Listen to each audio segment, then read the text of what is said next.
So here we will find a z-score from a known area. So the difference here is that we know the area and we're doing the inverse problem. So this is the inverse problem. Instead of finding the area when you know the z-score, the inverse problem is to find the z-score when you know the area. And we say we're finding the z-score that cuts off an area of 0.8340 to its left. So we want to know what's the z-score right here that cuts the area to its left of equal to 0.8340. So the shaded area is 0.8340, and we're going to go to the table, and we look in the body of the table for 0.8340, and we find that, and it's pointing us to the z-score, 0.97. So z equal to 0.97 is the score that separates the bottom 83%, because that's about 83%, from the top 17%. It's really easy to use the TI calculator to find that z-score that cuts an area to its right. So the calculator works just the same way as the tables, and the areas that you input have to be left cumulative areas. The command is INV for inverse norm, so you want number 3 of your distributions list.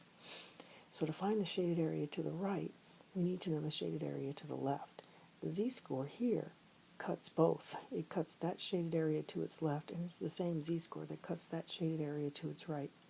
And the calculator needs us to enter the left shaded area, or the left unshaded area in this case. And it will give us the z-score for that area. The syntax is, for the command inverse norm, the first number is the shaded area to the left of the z-score. The next number is the mean, and the third number is the standard deviation. So there are only 3 numbers you need. And again, if it's a standard normal, you don't even need to put in the mean and standard deviation.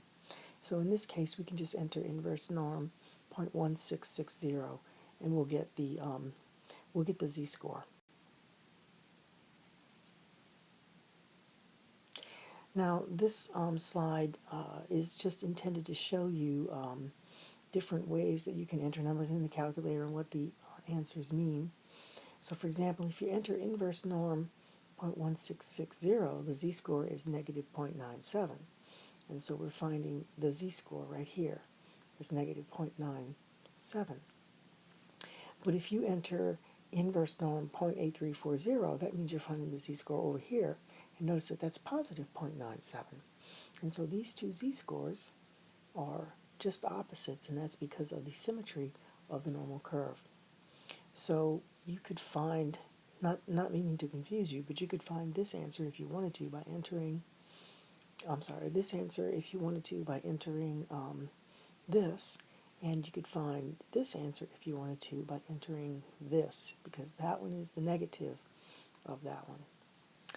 So, so here we have the z-score that separates the top 83%. So this is the top 83%, that this part of the data, and the other side is the bottom 17%. And this z-score separates those two. So the shaded area here is 0.17. So if you enter inverse norm 0.17, you get negative 0.954. So notice that if you enter inverse norm of 0.83, you get positive 0.954. And that's because of that symmetry relationship and because of the fact that this tail here has the same area as that tail there. And so this left is the same as this right. That's all by symmetry of the normal curve. So there are lots of different kinds of questions we can answer now. For example, here are 4 examples of questions that we can find the answers to. And we'll look at a few of those as we work through the rest of this. So if you are using table A2, general process is you need to convert data value to a z-score and vice versa.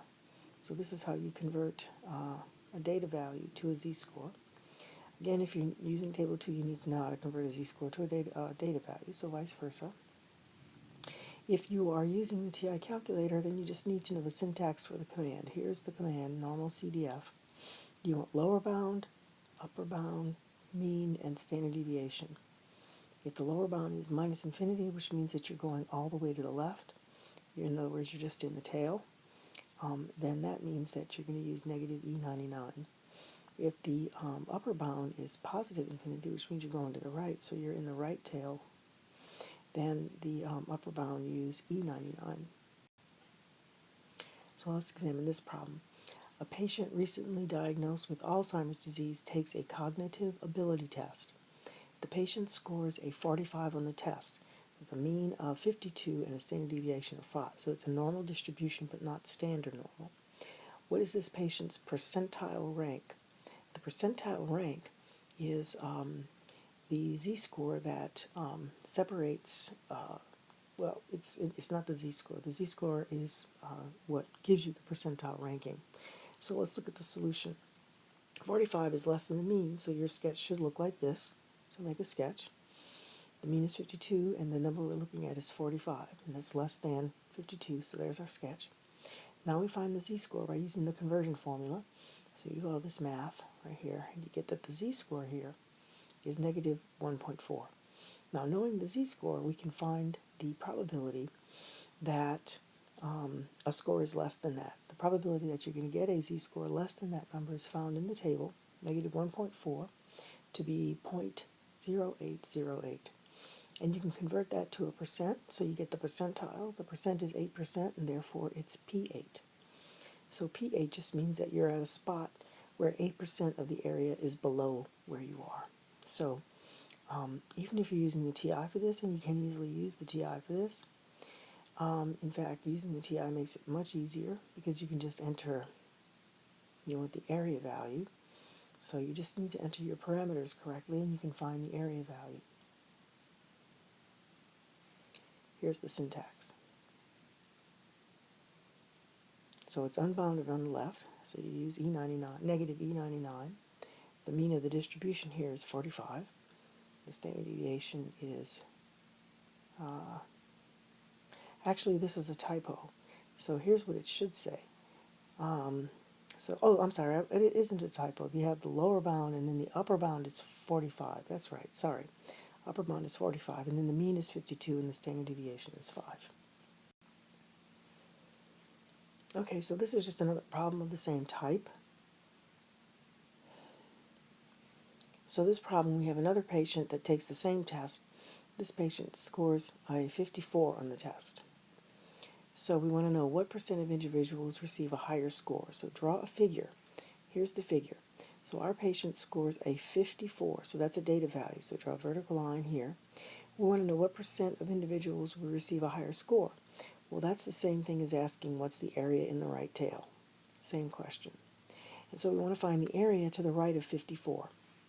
So first we calculate the z-score for 54, and that's 0.4. Then we find that z-score in the table and read the area to the left, which is what's shaded in black in this figure. The area to the left, that's what the table gives us, is 0.6554. So we have to use the rule of complements. The shaded area is 1 minus 0.6554, or 0.3446. So about 34% of the individuals would receive a higher score. So this would actually be P34. That's what that would be. Okay, for the TI calculator, the syntax is normal CDF. The first value is the lower bound, that's 54. The next value is the upper bound. Well, this one is unbounded on the right. So we use the number E99, which remember is just 10 to the 99th power. And then the mean, and then the standard deviation. Okay, this final problem shows a between. So we have two people who took a spatial abilities test with a mean of 80 and a standard deviation of 8. One scored a 76 and the other scored a 94. And we want to know what percent of individuals would score between them. So here's 76, here's 94. Always draw a sketch. So asking that question is the same thing as saying what's the area of this region. So you can use the conversion formulas first. I'll leave that to you to show the details. So we have the probability that x is between 76 and 94 is the same as the probability that x is less than 94 minus the probability that x is less than 96. This is where we convert to z-scores so that we can look in the table and find our value, 65.14. Or you could use the TI calculator. Here's the syntax. The lower bound is 76, the upper bound is 94, the mean is 80, the standard deviation is 8, 65.14, or about 65% scored between Pat and Chris's scores.